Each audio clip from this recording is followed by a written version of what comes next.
Liverpool in the Europa League next season. Woohoo! Looking forward to playing in Kazakhstan away, 4:30 in the afternoon. Negativity breeds negativity.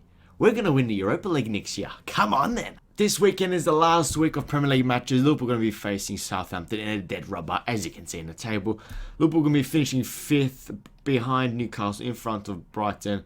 4 points either way, so a win, a loss of either team does not matter at all. So we're going to finish 5th, the top of the Europa League places. At least we don't have to wait until the qualification. We're going to be in pot 1 of Europa League. I think, is that one of those things called? I think so. Fucking shite from Liverpool. It's been a horrendous season. Up until March, it was horrendous. Horrific, disgraceful, utterly shambolic. Big summer ahead. Europa League next year. Lots of positives. Dublin is going to host the final. Guinness away. I tell you what, you never know. It could be a great away day if we win it. If we go and try and win it. But if we're going to be focusing on the league, we're going to focus on winning the league next year, right? Are we on the same page? Others won't think it, but Jurgen and the boys thinking we want to get back to number 1 next year. So, Europa League next year, good chance for everyone to get lots of minutes, especially the youngers. Harvey Elliott, Calvin Ramsey, don't know what's he doing. Like Ramsey, I said Elliott, Curtis Jones maybe starts, maybe he doesn't. Like you got likes of Bajcetic, Bendo, Gordon. Maybe Callagher stays and plays Europa League Cups, only Callagher. And then you've got the likes of just Tsimikas stay. Do you bring up Vandenberg? There's so many youngsters that they think, right, Europa League, you might make a name for yourself in the Europa League. You never know. That's what we're going to treat it like next year. We're going to try obviously win it when we get to the knockout stages in round of 86 in February or I think they probably start in January, don't they? Fucking bastards. But so many games for the youngsters, and you focus on the league. Get the big boys for the league once, just like Arsenal did this year. But we've got a bigger squad than them. And for next year, go for the league. Obviously, we've got a big summer ahead. Let's have a look at Liverpool's squad for this season. Obviously, there is going to be wholesale changes, right? Callagher might go, but in terms of Europa League, he might say, "Yuga's like, right, I promise you every single Europa League game you're playing." And that's Callagher's like, in the League Cup and the Europa League, Queeve, you're playing that. Adrian might just stay, but you never know. Van Dijk, Kanata, Gomez, Matip and Phillips, big question marks. I think Jurgen wants to keep Gomez. Matip and Phillips are the ones. Matip will be what? It'll be 30, it'll be 32 at the start of next year. 32. Do you just get rid of him or sell him for, even though he's worth more, because technically, and he's so smart, it's just he's injury prone, and because we've got Kanate as a right centre back, are we going to go with the Trent inverted role where the right centre half has to do a lot of the running, like the box, like a crab box to box basically. So Matip doesn't suit that, and Phillips obviously doesn't suit that. So we're going to chip in for selling them both. Hopefully Matip at least 15, 20 million. He's out of contract, but he's worth it, especially as like a mid-table Premier League club. You can get them. He's good enough, Matip. He's so good. Phillips, lower Premier League, anyone will take him. He's such a good player. Williams will probably sell. Robertson, Tsimikas, the 2 left back. Now, Robbo's done well with the left-sided centre half, right? But Costa Tsimikas, he was in tears at Anfield again after the Villa game. Was that his last game for Liverpool? Was that a little peeking into the thing? Oh, maybe we didn't know that he's leaving. Maybe Klopp told him, like, we're going to go to that left-sided centre-half for Robertson, and Robertson's got the tank and the defensive capabilities. Costas hasn't got that. So do we go for a left-sided centre-half? No idea. Trent, we have to build the next Jurgen team, next Klopp team with him. Centrally, right? Right back, yes, but right back inverted. He needs to be the centre. He needs to be he used the banker. Forget Van Dijk, forget Salah, forget Ali. Trent is the guy you build him. He's 24. He's just about now turning to his peak. He's got the passing abilities, probably one of the best in the world. Give the ball to him. Make him the centre of the team. Ramsey. Now, do we buy Ramsey because Ramsey is good with his feet. Can Ramsey be that inverted right back role? Because he's been injured all year. We haven't seen him. Maybe we've seen him maybe once in the Carabao Cup game early in the season. Ramsey, Connor Bradley. Where's Connor Bradley's not in here, probably alone. But they're the two backup right backs. You don't want Gomez being the right. Gomez you need to have as a Konate backup. Basically, you've got the speed, physicality, engine, so on, so on. Where if you make the system always the right back goes to midfield as Trent. Now, touch wood, nothing bad happens to him physically. But do you make Stefan Bajcetic the right back going to number 6, or do you make Calvin Ramsey like you're the understudy and we trust you? It's a fucking big ask. Then you've got the midfield. Let's stretch and get ready, shall we? Let's talk about the midfield. Fucking hell.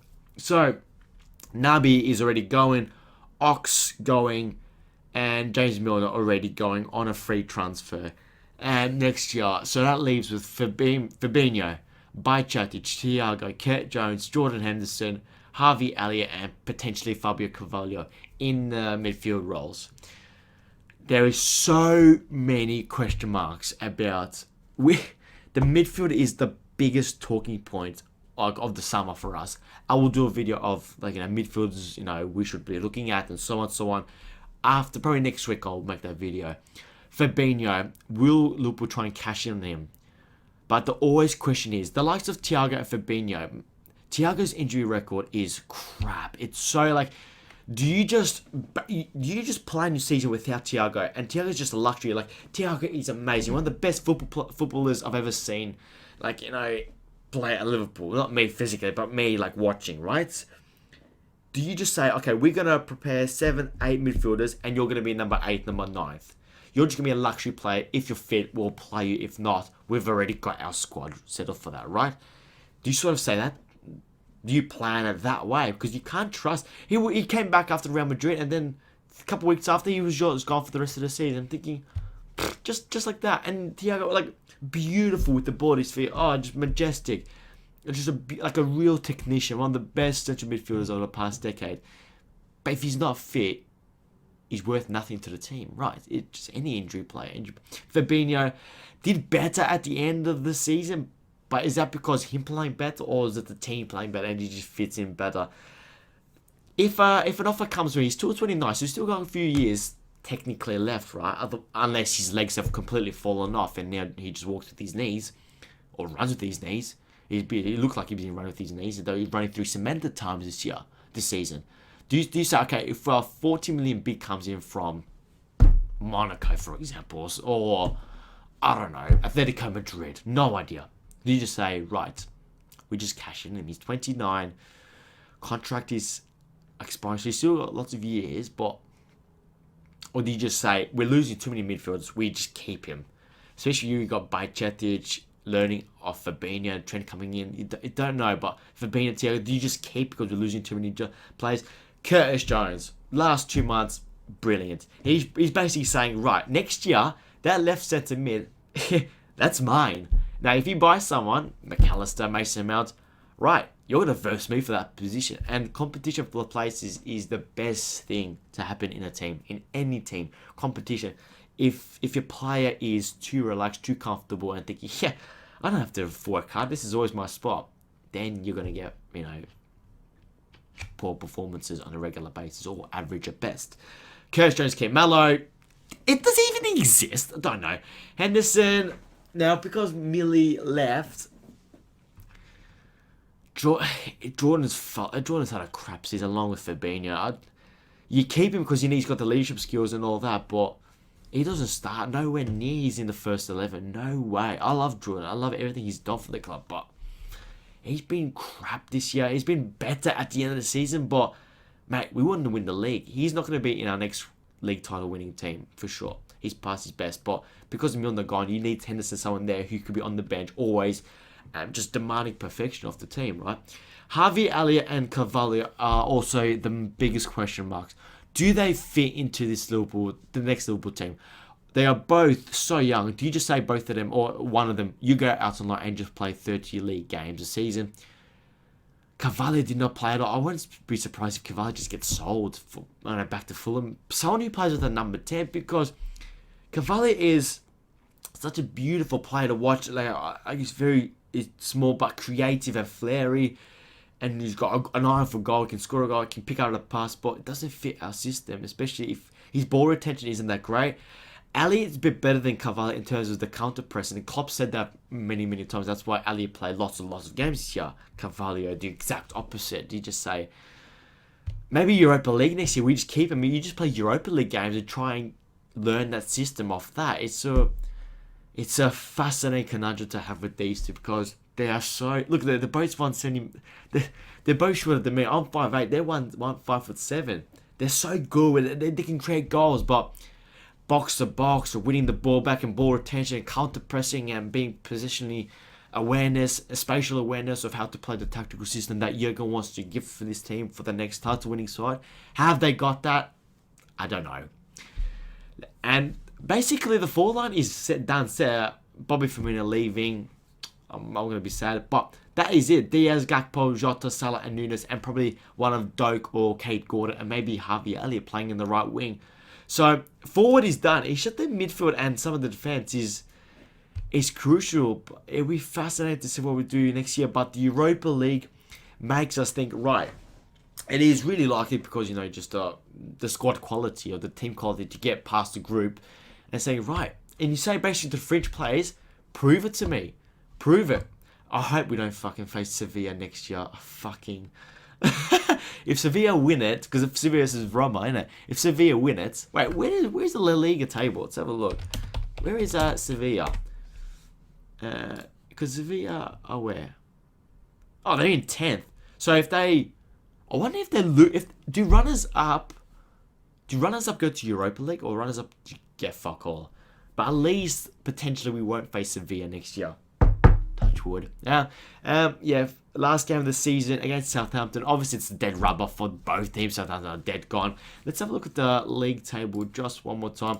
I will be doing I'll do a live reaction. Obviously, I haven't been able to do it because of just work. I've just been busy, and I'm an adult. It doesn't look like I'm an adult, but I am, right? I hope Leicester go down. I fucking hate. Leeds or Everton. It'd be funny if Everton go down. Leeds already gone down in my time, but Everton have never been down ever in the first division history of English football. It'll be fucking hilarious. They've got Bournemouth, so I'll be doing the live reaction for the Southampton Liverpool game, obviously, but all eyes is on relegation. Top 4 is sealed. Title is sealed. Europa League sealed, but yeah, even Brighton are sealed for Europa League. It's these boys. Everything we're facing: Bournemouth, Leicester against West Ham, and Leeds versus Tottenham. Leeds are going to beat Tottenham, by the way. It's going to be fascinating last game of the season in the bottom half. Thank you so much for watching the video. Obviously, leave me your thoughts in the comments down below. Thank you so much for watching. Up the Reds. Later.